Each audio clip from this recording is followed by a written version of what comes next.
Hi, this key is the key of E minor, and a minor key is different from a major key in the way that it's constructed. But much to most people's surprise, it is really constructed on the same principles as a major scale. Now, some of you might be saying, what the heck are you talking about? Well, essentially, a major scale is comprised of 2 whole steps, and then a half step, and then 3 whole steps, and then a half step again. And the 6th position of that whole step, half step, and the 3 whole step, half step routine that I just described to you, the 6th position, so whole step to the 2, whole step to the 3, half step to the 4, and then a whole step to the 5, and then another whole step to the 6. The 6th position is what we're going to call number 1, and then we're going to start from there. So then the pattern goes from 2 whole steps, a half step, and then 3 whole steps and a half step, to a whole step, and then a half step, then 2 whole steps, half step, and then 2 more whole steps after that. Now, if all that whole step, half step stuff that I'm talking about right now doesn't make any sense to you, be sure to look at our music theory video section. That will go over in detail how that stuff works, and just like all the other videos on this site, it's constantly being added to.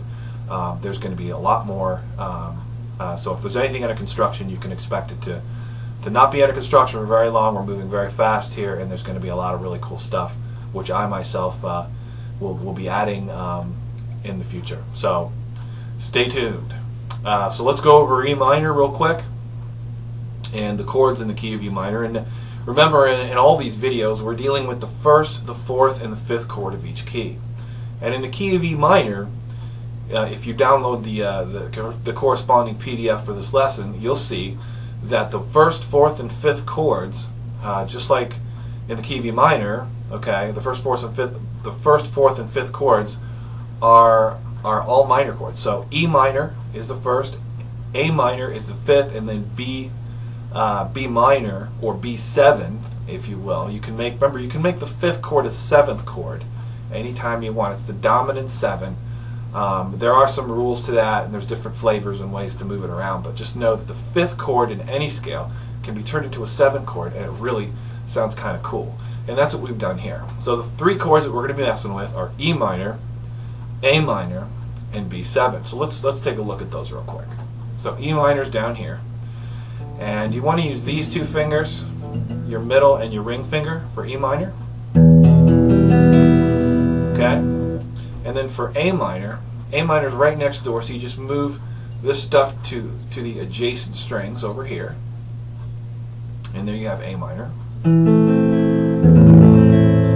And contrary to popular belief, you can hit all of the strings, including the low E string, with A minor. You don't have to, but you can if you want, because E is E's the 5th of the chord A minor, so you can put it in there if you want. You're putting it on over here, you might as well put it over there too. Like I said, you don't have to do that if you don't want to. And then there's B7, which is a triangular formation back here, and you've got this one on top. And some people have problems with B7 when they first do it for the first time. Don't worry about it. You know, it's a big chord. There's all 4 fingers in there, and you want to be careful to stay away from the the bottom E string. That's not included. So there's B7. And something fun you can do is you can put your middle finger down on this bottom string, and then the fleshy part of this finger here would mute out the string that's underneath it, the one you just came from. And you can get sort of this is the 5th on the bottom instead of the 1. So you get sort of a different sound, so you can move it between this note and this note, so. And kind of do a circus theme. I don't know what you'd call that, but essentially that's a little trick among many tricks here on the site. Let's look at some pathways between these chords. And these pathways are getting kind of easy here. We've got E minor here, okay? And what I'd like to ask you to do is just put this, you know how B7's got the triangle over here? Well, just keep this finger back here, because you're going to use it. So there's E minor. You know, you got this sneaky finger back here. You're waiting, basically, and all you're going to have to do at this point is just take this finger, the ring, and move it over so it forms a triangle, and then put it on top over here. The pinky. So to go from E minor to B7 is a snap. Just think think about where your fingers are.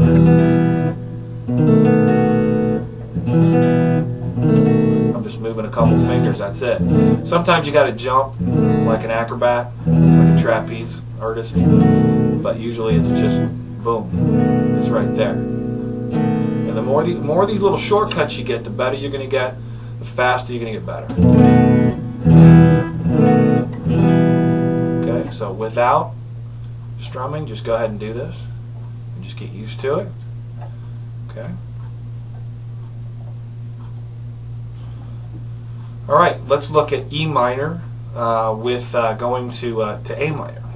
So here's E minor, okay? And all we have to do, remember our index is going to lead the show, usually is the ham. It's got to have all the attention. We're going to put this over here on the first fret and the second string in, and then move these over. So we just took it from here, and we move these two over and do the adjacent and then put this one down.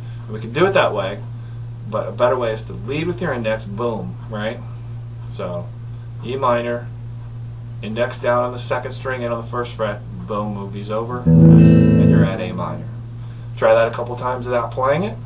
I'll give you some time if you need to pause the video.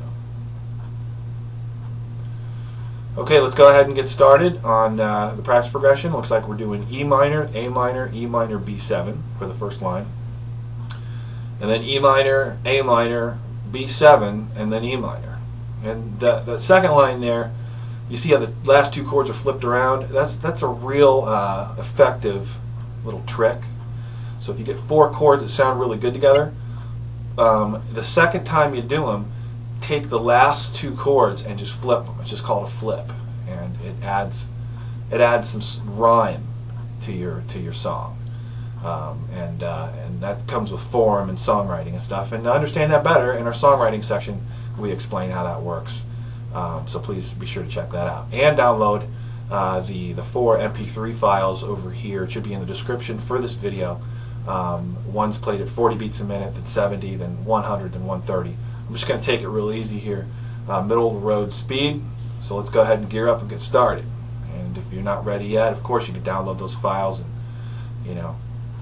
and do it that way. So here we go. 1, 2, 3, 4.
And if your chords didn't sound as good as mine did, that's okay. I've been playing a long time. Cut yourself some slack. Sometimes this stuff just doesn't pop right out of the box, and it's going to take a little practice and dedication. Usually I recommend between 20 and 30 minutes a day. So if you come here for 20 minutes, 30 minutes a day, watch a few videos, practice a little bit, that's good every day. You don't have to practice for 5 hours a day if you don't want to. I mean, if you want to, I'm not going to stop you, but you don't have to kill yourself trying to practice. You're not at Juilliard. And if you are Juilliard and you're watching this, I'm really happy. Thanks a lot. Anyway, this is Steve Johnson with Second Floor Studios, and wishing everybody the best, and take care, and we'll see you at lessons. Bye now.